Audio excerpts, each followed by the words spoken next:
వేసవిలో నల్గొండ పట్టణానికి నిరంతరంగా విద్యుత్ సరఫరా ఉండేలా ప్రత్యామ్నాయ ఫీడర్ను ఏర్పాటు చేస్తామని మంత్రి కోమటిరెడ్డి వెంకటరెడ్డి తెలిపారు. నల్గొండకి విద్యుత్ డిమాండ్ను దృష్టిలో ఉంచుకుని పట్టణం నలువైపుల నుంచి సబ్స్టేషన్లు ఏర్పాటు చేసి డిమాండ్కు తగ్గ సరఫరాను ఇస్తున్నామని వెల్లడించారు.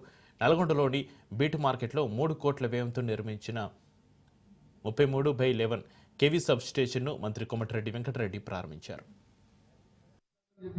టౌన్ లో 24 అవర్స్ మనం ఒక్క నిమిషం కూడా కరెంట్ పోకుండా ఆల్టర్నేట్ ఫ్రీడమ్ కూడా ఇవ్వాలని ఎస్సీ గారికి చెప్తూ ముఖ్యంగా కష్టపడి పనిచేస్తూ గతంలో మీ అందరికి తెలుసు మనం రైతులకు ఉచిత కరెంటు మొదలుపెట్టిందే భారతదేశంలో ఆంధ్రప్రదేశ్ లో రాజశేఖర రెడ్డి గారు మన ప్రభుత్వం ఉన్నప్పుడు అప్పటికెళ్ళి కరెంటు మీద ఈ రోజు ఎన్నో వేల కోట్లు ఖర్చు పెట్టడమే కాదు, గతంలో యాదాద్రి థర్మల్ ప్లాంట్ 4000 మెగావాట్ది వాళ్ళు మొదలు పెట్టి 29,000 అనుకుంటే 45,000 పెరిగింది.